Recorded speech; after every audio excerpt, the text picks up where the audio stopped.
Hello everyone, welcome to study IAS. Eklavya prelim series के इस नए सेशन में आप सभी का स्वागत है। आज के इस सेशन में हम लोग पॉलिटी के फर्दर एस्पेक्ट्स पे डिस्कशन करेंगे।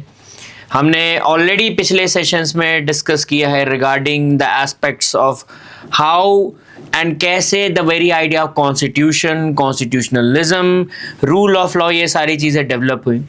अब इसी डिस्कशन को फर्दर आगे ले जाते हुए हम आज बात करेंगे। आज का मेजर जो डिस्कशन, कोर डिस्कशन रहेगा वो हमारे प्रीएम्बल पे रहने वाला है। तो let's begin. So firstly we need to understand this very idea कि ये जो आइडिया ऑफ प्रीएम्बल है ये एक्चुअली करना क्या चाह रहा है, what is the objective of this preamble, and then इस चीज पे हम थोड़ा सा और फर्दर डिस्कशन भी करेंगे। प्रीएम्बल को अगर बेसिक आइडिया में देखा जाए, बहुत से लोग जैसे क्या कहते हैं, identity card of the constitution of India. India के प्रीएम्बल के केस में मैं अभी बात कर रहा हूं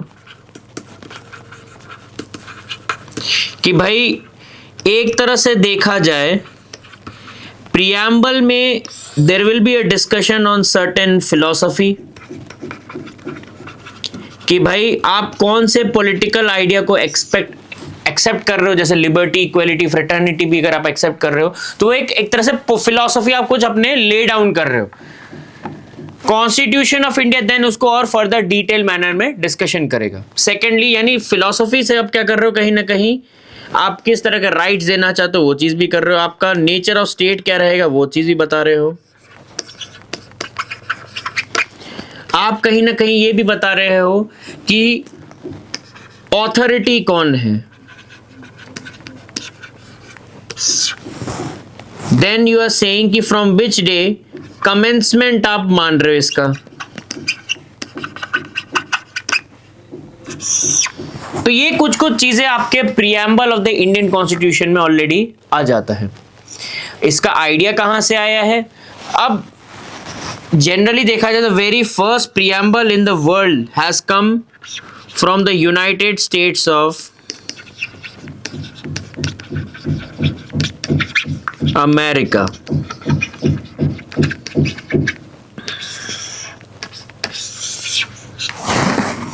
यूनाइटेड स्टेट्स ऑफ अमेरिका ने पहली बार प्रीएम्बल का आइडिया दिया। उसी चीज को कहीं ना कहीं उसी से इंस्पिरेशन इंडियन कॉन्स्टिट्यूशन ने भी लिया है, साउथ अफ्रीका के कॉन्स्टिट्यूशन ने भी लिया, क्योंकि दोनों एक तरह से क्या करते हैं, we the people of India, we the people of South Africa, वहीं से इनिशिएट भी करते हैं। लैंग्वेज जो है या टेक्स्ट जो दिया हुआ है हमारे इंडियन कॉन्स्टिट्यूशन में, उसका इंस्पिरेशन कहीं ना कहीं हम मानते हैं लैंग्वेज और text is somewhere coming from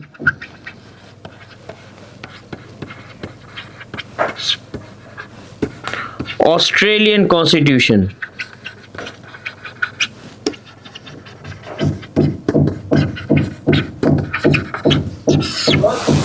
ये कुछ बेसिक फैसेट्स हैं जो प्रीएम्बल से रिलेटेड हमें पता होना चाहिए। नाउ अगर मैं इस चीज में वापस जाऊं, आपको एक आइडिया दिखा रहा हूं कि प्रीएम्बल में क्या क्या मेजर एस्पेक्ट्स जुड़े हुए हैं। तो दिस इज समथिंग, आपका ये कुछ प्रीएम्बल आपको दिख रहा है, we the people of India, और फर्दर इसमें जो भी चीजें लिखी हुई हैं। हमें कुछ कुछ चीजें क्या देखना चाहिए कि किस तरह से अगर यूपीएससी को पूछना हो तो वो क्या पूछेगा। लाइक अगर दे से कि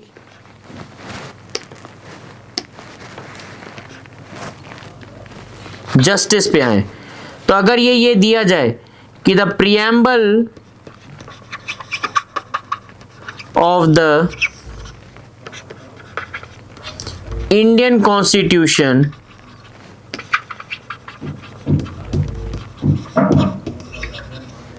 provides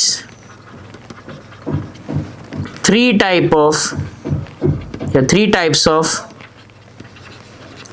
justices only। जब आपका इस तरह का only शब्द जहां जुड़ जाता है,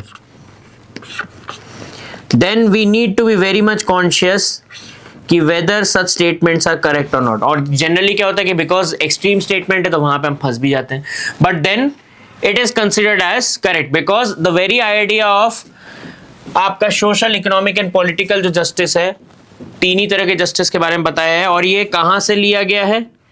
this has been taken from Russian revolution.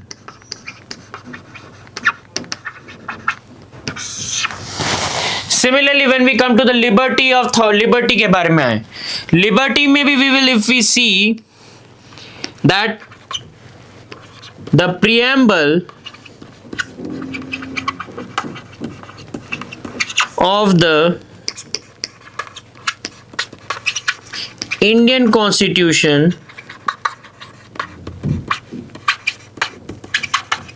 provides 5 types of liberty only. Again the word only is coming. ऐसे स्टेटमेंट भी यानी एक तरह से देखा जाए सही होंगे। क्यों? क्योंकि अगेन 5 टाइप्स ऑफ लिबर्टी के बारे में कहा है, जैसे में थॉट है, एक्सप्रेशन है, फेथ है, बिलीफ है, वर्शिप है। तो these are certain kinds of thing.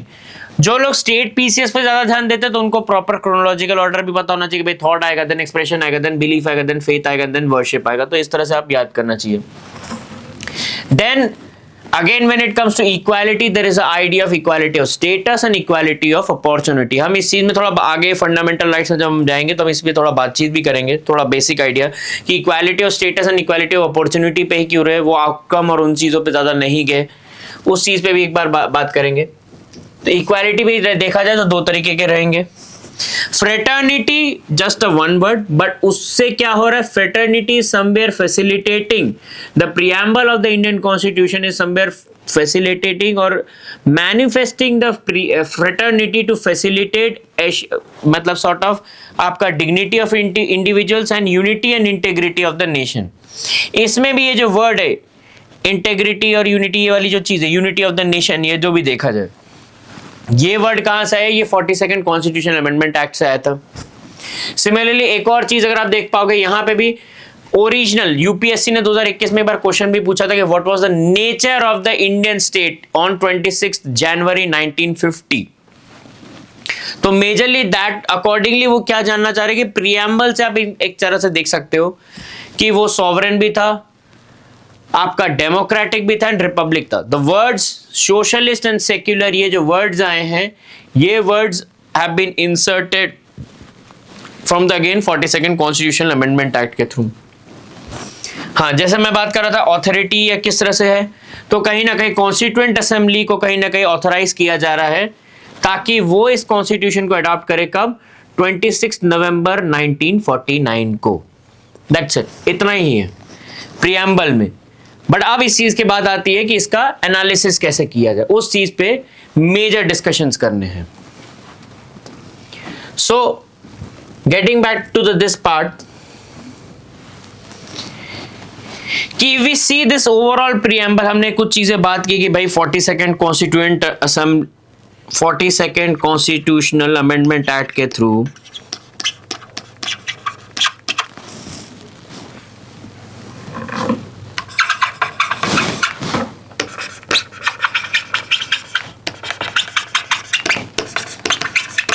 some words which were inserted was socialist,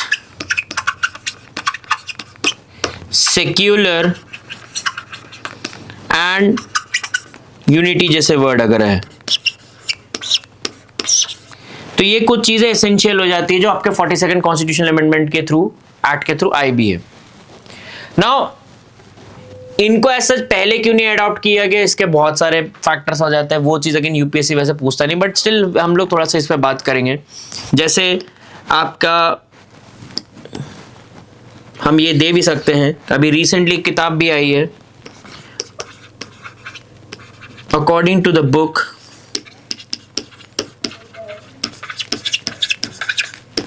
socialism and Indian Constitution,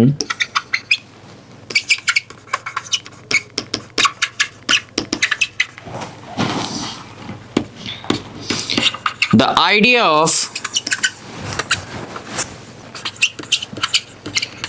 socialism was prudent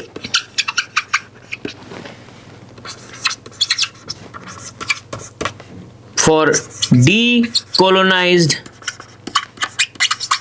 states who faced the wrath of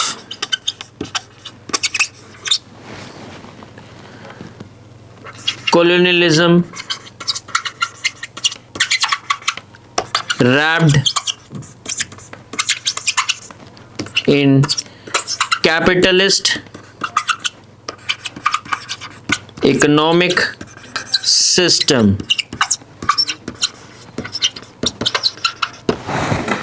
तो author जो है P Patnaik, उन्होंने इस किताब में एक तरह से देखा जाए एक आइडिया दिया कि भाई the very idea of socialism की तरफ डीकोलोनाइज स्टेट्स को काफी ज्यादा देखा जाएगा कि इन्होंने काफी ज्यादा सोशलिज्म मॉडल को अडॉप्ट किया। बट इस मॉडल को अडॉप्ट करने का मेजर कारण क्या था कि because these decolonise states new one thing कि ये कॉलोनियल पावर्स के अंडर थे। कॉलोनियल पावर्स के अगर आप अंडर हो, और क्योंकि वो कॉलोनियल पावर्स ने कहीं ना कहीं कैपिटलिस्ट मॉडल को ज्यादा फॉलो किया है, तो उसका भी कहीं ना कहीं एक वो एक्सपीरियंस, वो खराब एक्सपीरियंस था जो उनसे जुड़ा हुआ था, एंड दे न्यू कि आपको सोशलिस्ट मॉडल के लिए जाना पड़ेगा। Apart from this, somewhere Pakistani scholar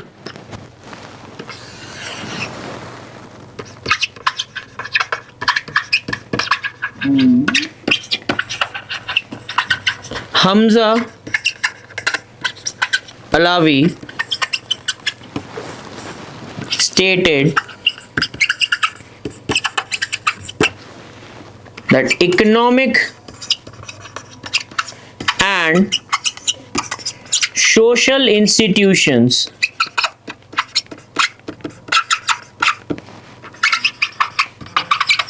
were fragile in the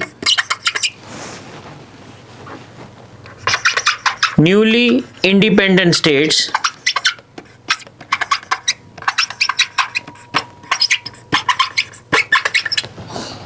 which had political maturity. Thus, the onus to revamp social and economic institutions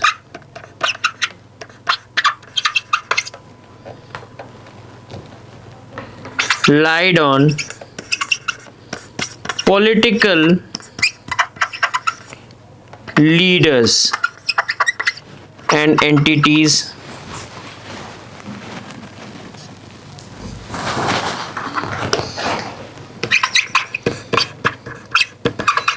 of that time.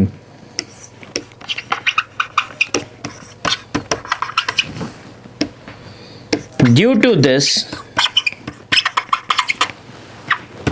Hamza Alawi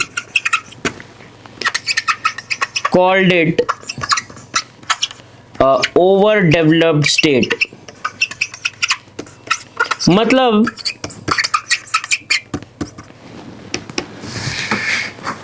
जो scholar हैं उन्होंने एक बहुत अच्छी बात कही कि भाई अगर देखा जाए कि इंडिया का शेयर भी आप देखो जीडीपी के फॉर्म में कि बाय द टाइम हम ब्रिटिशर्स छोड़ के रहे, जब ब्रिटिशर्स आए थे तब India 24 to 25% of India GDP, global जो जीडीपी थी उसका शेयर इंडिया की तरफ से आ रहा है, ऑलमोस्ट सिमिलर चाइना का भी था। एंड जब तक ये छोड़ के जा रहे तब तक economic institutions have been very much weak. Private sector जो भी था वो भी इक्के दुक्के थे। तो प्राइवेट सेक्टर को भी, Indian political institutions and leader को भी एक चीज पता थी कि वो भी एक तरह से रेडी नहीं थे, प्राइवेट सेक्टर भी इतना रेडी नहीं है कि वो पूरी इकोनॉमी को चला सके, तो कैपिटलिस्ट मॉडल भी एकदम से अडॉप्ट नहीं कर सकते थे। Due to that factor also somewhere political institutions in the country they knew कि इन पे ज्यादा दारोमदार रहेगा, और इसी को देखते हुए कहीं ना कहीं इंडस्ट्रियल पॉलिसी रेजोल्यूशन ऑफ 1948 आ रहा है, 1956 आ रहा है। डायरेक्टिव प्रिंसिपल्स भी आप उस अकॉर्डिंग डेवलप कर रहे हो, जैसे आर्टिकल 39B 39C, जिस पे भी हम बात करेंगे कि आप कहीं ना कहीं इकोनॉमिक डिस्ट्रीब्यूशन ऑफ वेल्थ की बात कर रहे हो। तो उस चीजों को देखते हुए और गिवन दैट कि उस टाइम इकोनॉमिक जो सोशो इकोनॉमिक फैक्टर्स को देखा जाए, पॉवर्टी कितनी ज्यादा है, लिटरेसी रेट काफी कम है, आपका लाइफ स्पैन अगर देखा जाए 40 to 44 ईयर्स ऑफ एज तक रह पा रहा है, तो ये अपने आप में काफी ग्रिम पिक्चर दिखा रहा था। Due to this thing socialist model को कहीं ना कहीं अडॉप्ट किया गया।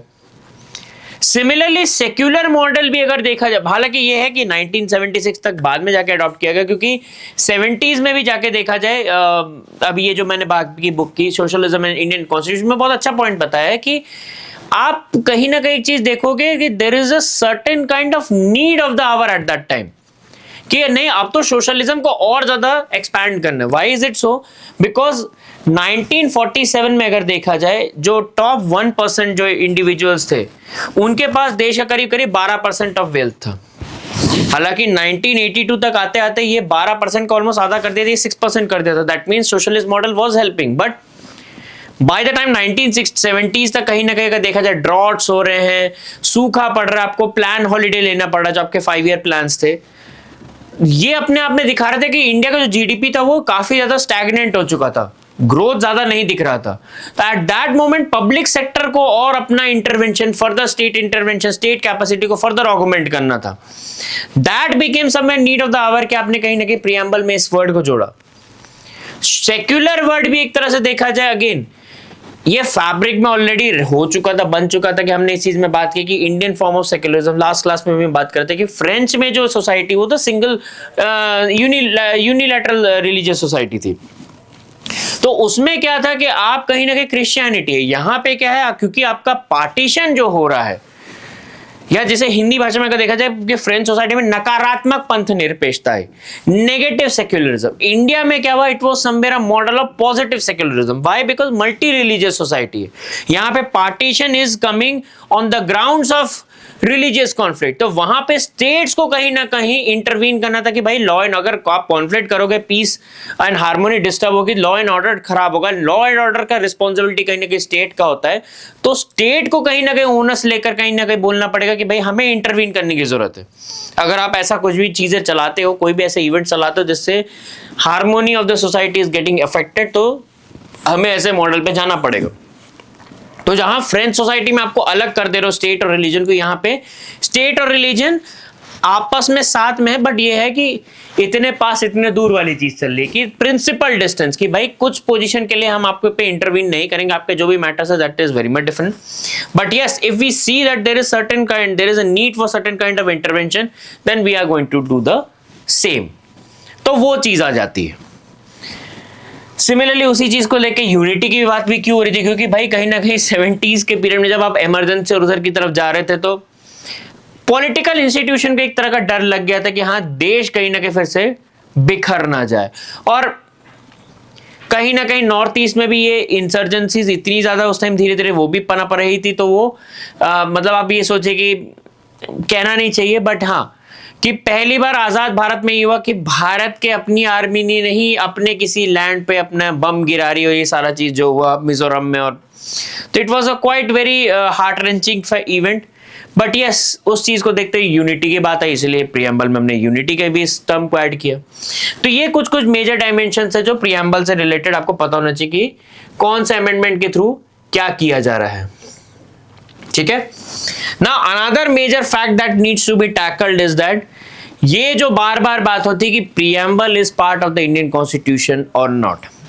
नाउ इस चीज में मैं बस एक चीज बताऊंगा कि ये जो डिबेट चला सुप्रीम कोर्ट का काफी लंबे टाइम तक, उस चीज में क्या था, सुप्रीम कोर्ट जब इस चीज में बात कर रही थी, that was majorly, this debate was majorly hovering around the fact that preamble कुछ फिलॉसफी को अगेन बात कर रहा है। जो भी हमने बात किया कि preamble is somewhere tackling the facets of philosophy of the Indian constitution. But जैसे अगर लिबर्टी अगर एक ऐसा फिलॉसफी की तरह है, उसको डिटेल में कहां बात किया जा रहा है, इंडियन कॉन्स्टिट्यूशन में आर्टिकल 19, 20, 21 इन जगह पे बात किया जा रहा है। तो detailed account is somewhere else and philosophy is somewhere else. बात यहां पे कॉन्फ्लिक्ट इस चीज को लेकर थी। कैसे थी? Now think in this manner कि जब बेरूबरी यूनियन का केस आया,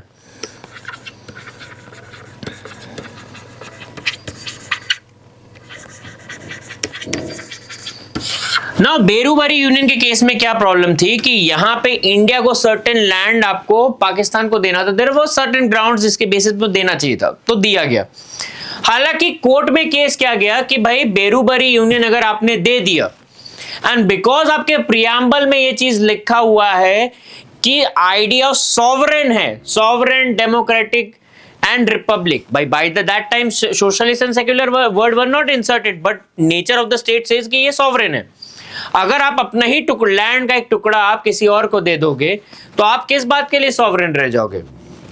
सिमिलरली अगर एक चीज और देखा जाए, ये केस भी क्यों गया, क्योंकि कहीं ना कहीं देखा जाए इंडियन कॉन्स्टिट्यूशन में आर्टिकल 2, 3, 4 इस चीज में डिस्कशन नहीं करती है कि अगर जमीन का कोई टुकड़ा हमें किसी और को देना पड़ रहा है, सीडिंग ऑफ टेरिटरीज करना पड़े।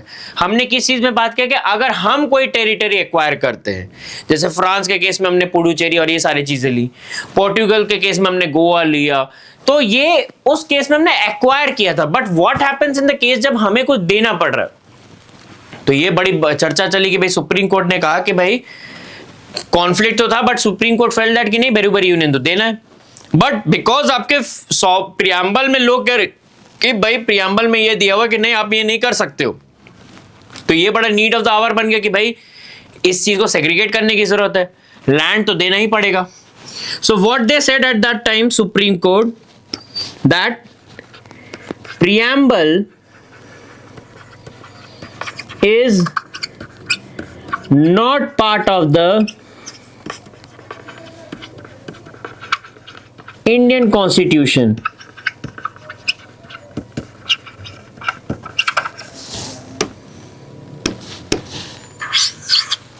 Remember this thing कि कहीं ना कहीं, इसीलिए मैंने कहा कि ग्राउंड्स पता होना चाहिए कि प्रियम्बल फिलॉसफी की बात कर रहा है, sovereign, but there is nothing such has been discussed in the constitution, but the need of the hour says कि certain territory of your land need to be ceded to the Pakistan, East Pakistan। और अगर कोई court में ये case लेकर आता है, आप फिलॉसफी की बात करता है, आप उस टाइम फिलॉसफी नहीं झाड़ सकते हो, आपको जरूरत ये है कि नीड ऑफ द आवर के बेसिस पे आपको वो करना है, दैट मींस आपको करना है। हाँ, सुप्रीम कोर्ट ने इसके साथ क्या ऐड किया कि भाई somewhere one need to understand this part कि यस, अगर कॉन्स्टिट्यूशन में ऐसा अमेंडमेंट किया जा रहा है तो देयर इज अ नीड कि आप अमेंडमेंट करो, कॉन्स्टिट्यूशनल अमेंडमेंट एक्ट एक लाना पड़ेगा जिसके बेसिस पे आपको ये लैंड देना पड़ेगा। एग्जीक्यूटिव अपने साइड से नहीं कर सकता, इसमें पार्लियामेंट का भी हस्तक्षेप होना चाहिए। पार्लियामेंट अगर इंटरवेंशन कर रहा है दैट मींस कहीं ना कहीं क्या हो रहा है, रूल ऑफ द पीपल भी आ जा रहा है। पीपल सब लोगों ने मिलकर डिसाइड किया, और क्योंकि अमेंडमेंट हो रहा है तो कहीं ना कहीं 2/3 मेजोरिटी आ रही है, तो आप एक बिगर मैंडेट के साथ आप इस लैंड को दे सकते हो। सिमिलरली अब नेक्स्ट इसके बाद डिबेट कहां पे आई इस चीज को लेकर, in Kesavananda Bharati versus state of Kerala.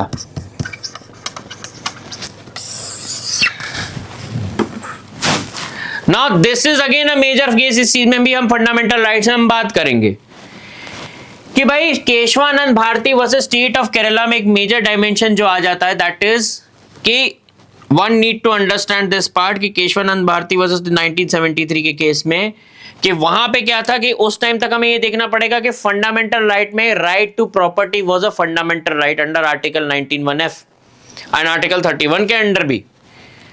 तो अगर आपने लैंड रिफॉर्म्स करना चाहोगे कि नहीं, रीडिस्ट्रीब्यूशन ऑफ वेल्थ होना चाहिए, डायरेक्टिव प्रिंसिपल को कहीं ना कहीं आप मेजॉरिटी देना चाहोगे, तो वहां पे ये पेज फंसेगा कि भाई आप कैसे अलाउ कर रहे हो, how you are going to allow this part की there is a need for this part की ये चीज होना चाहिए।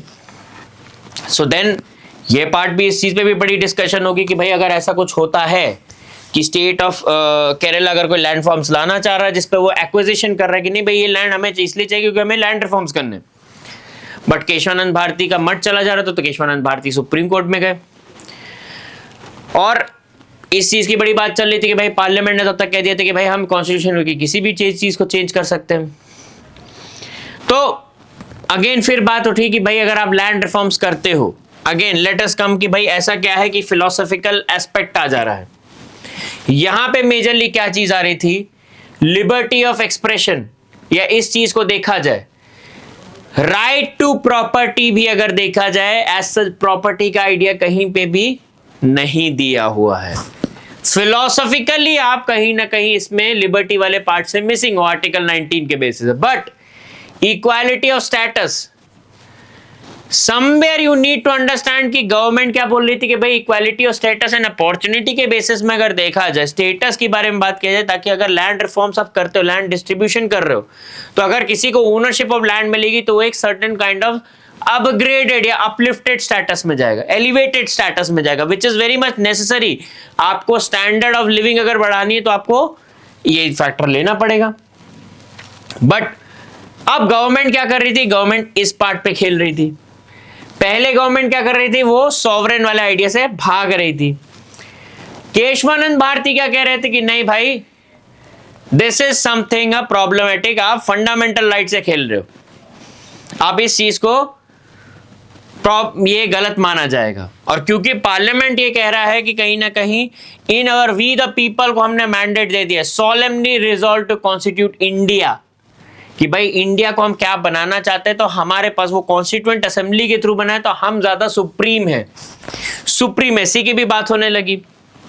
Due to this reason supreme court firstly stated कि भाई ठीक है, हम ये मान ले रहे हैं कि कॉन्स्टिट्यूएंट असेंबली या उसके बाद जो भी पार्लियामेंट आप लोकसभा बना रहे हो, अगर वो इतना सुप्रीम है, इट इज सुप्रीम, अब हम मान ले रहे हैं कि भाई इसकी एक अथॉरिटी है कि ये लॉज बना सकता है, but laws made by parliament is subject to judicial review.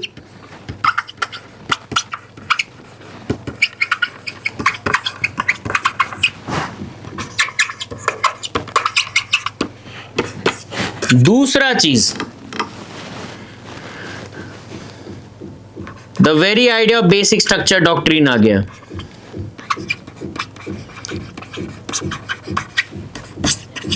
जिसने ये कह दिया कि भाई 9 शेड्यूल अगर आप बना रहे हो, जिसको आप कह रहे हो कि नहीं जुडिशियल रिव्यू के बाहर रहेगा, तो बेसिक स्ट्रक्चर डॉक्ट्रिन ने बोल दिया कि नहीं, अब इसके बाद से जितने भी अगर आप कोई लॉ को 9 शेड्यूल में डालते हो, उसको भी हम जुडिशियल रिव्यू के अंतर्गत मानेंगे। और अगर आप इन चीजों को लेकर आ रहे हो, आप कहीं ना कहीं अगेन फंडामेंटल राइट को रोबस्ट बनाने की कोशिश कर रहे हो। सुप्रीम कोर्ट इस बैलेंस को लेने के लिए तैयार है। सुप्रीम कोर्ट कह भी रहा है कि हाँ भाई राइट टू प्रॉपर्टी भले ही है, लेकिन हमें ये चीज मानना पड़ेगा कि आपका आर्टिकल 31C जो है, इस पर हम आगे बात भी करेंगे आगे के सेशंस में, जिसमें ये दे दिया गया था कि अगर आप कोई भी लॉ बनाते हो जिससे 39B एंड 39C को एक तरह से स्ट्रेंथन किया जाए, एक तरह से फैसिलिटेट किया जाए, देन व्हाट विल हैपन कि आपका कहीं ना कहीं आर्टिकल्स जो अगर वो वायलेट भले ही करे आर्टिकल 14, 19 एंड 21 को, तो वो गलत नहीं माना जाएगा उस लॉ को। तो सुप्रीम कोर्ट ने कहा कि ठीक है, मैं इस चीज को सही मान रहा हूं, लेकिन बेसिक स्ट्रक्चर डॉक्ट्रिन को भी मुझे कहीं ना कहीं देखना पड़ेगा। So due to this they clearly stated कि preamble is part of the Indian Constitution.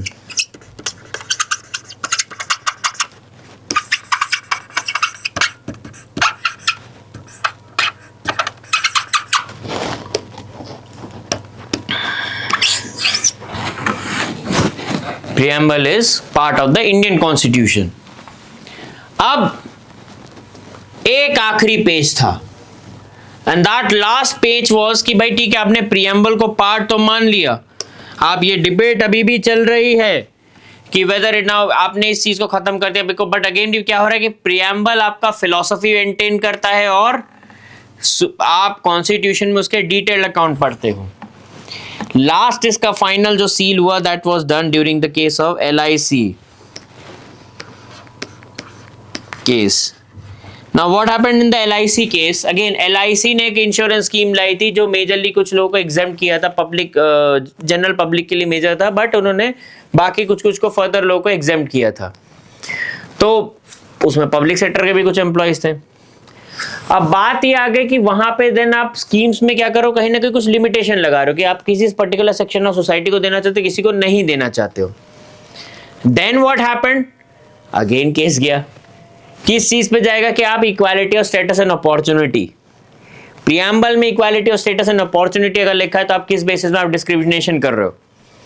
अगर सरकार ये कहती है कि प्रोहिबिशन ऑफ डिस्क्रिमिनेशन नहीं कर सकते लेकिन कुछ देयर आर सर्टेन ग्राउंड्स, तो उस केस में भी हम ये देखेंगे कि सुप्रीम कोर्ट सरकार ये कहेगी कि भाई आर्टिकल 15 को अगर देखा जाए तो देयर आर सर्टेन ग्राउंड्स, उसके बेसिस में हमने किया है। लेकिन लोग क्या कह रहे हैं कि नहीं भाई, एक तरह से देखा जाए गलत है, क्योंकि आप स्कीम किस तरह से ले रहे हो, आप फिर भी सर्टेन सेक्शन ऑफ सोसाइटी को दे रहे हैं। LI भाई, अगर आप इंश्योरेंस पूरे देश में अलग अलग लोगों को दोगे तो इससे तो बेनिफिट सबको होना चाहिए, इस तरह से अलग क्यों किया जाए? तो वो प्रियम्बल की बात कह रहे थे कि प्रियम्बल में ये लिखा है। अब की बार सुप्रीम कोर्ट ने क्या कहा कि भाई preamble is part of the Indian constitution.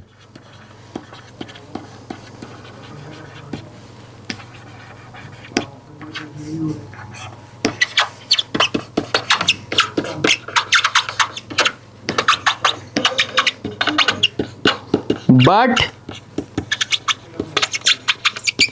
it has no legal effect। बात यहां आई कि भाई हम इंडियन कॉन्स्टिट्यूशन का पार्ट मानने को तैयार है कि भाई फिलॉसफी है, मान सकते हैं, लेकिन अगर उस फिलॉसफी के नाम पे आप बार बार कोर्ट में केस करोगे वो भी सही नहीं, आप लीगली उसको एनफोर्स नहीं कर सकते हो, क्योंकि इंडियन कॉन्स्टिट्यूशन में कुछ अमेंडमेंट के थ्रू कुछ चीजें अलग तरीके से रखी गई हैं, which is very much necessary. हमने रूल ऑफ लॉ के लास्ट सेशन में बात भी की थी।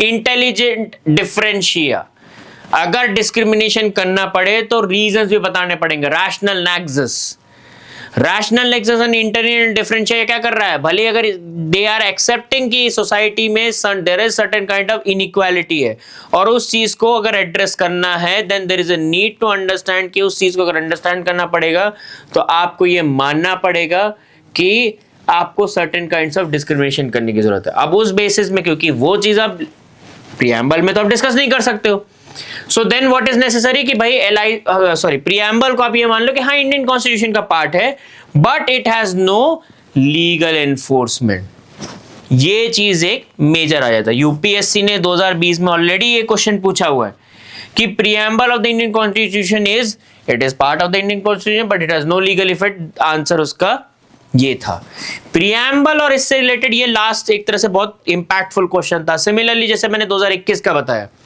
क्या पूछा था, what is the nature of the Indian state on 26 January 1950, sovereign democratic Republic, ये उस चीज से आ जाएगा। तो इन चीजों पे आपको ध्यान रखना पड़ेगा। प्लस जो मैंने जैसे प्रियम्बल के केस में बताया कि अगर कोई पूछ ले कि 3 types of justice, 2 types of equality, 5 types of liberty, अगर ओनली करके भी ले दे तब भी वो स्टेटमेंट्स सही माने जाएंगे। तो प्रियम्बल से रिलेटेड क्वेश्चंस हमेशा पूछे जाते हैं। हाँ, एक और चीज इसमें एक चीज जानना पड़ेगा कि अगर आप प्रियम्बल को देखें, डॉक्यूमेंट को देखें, तो आपको कहीं ना कहीं पता चल जाएगा कि कॉन्स्टिट्यूशन मेकर्स का अगर माइंडसेट समझना है तो वो आप प्रियम्बल से समझ सकते हो। कैसे? क्योंकि आप फिलॉसफी से कहीं ना कहीं आपको आइडिया मिल रहा है कि हाँ इंडियन कॉन्स्टिट्यूशन में आपको क्या क्या मिलेगा डिटेल में, और वो चीज वो फर्दर कॉन्स्टिट्यूशन डिस्कस करेगा, बट क्या मिल सकता है जिस्ट उसका एक प्रियम्बल देगा। Due to this thing preamble becomes a very major component for UPSC syllabus as well, और इस पे questions from time to time आते रहते हैं। So with this we are ending this session. I hope you have liked it, and इसके बाद के sessions पे फिर हम और फर्दर चर्चा करेंगे। Till then, thank you so much. Goodbye. Dear students, हमारे चैनल को लाइक, शेयर, सब्सक्राइब करें और अपनी तैयारी को और बेहतर बनाएं।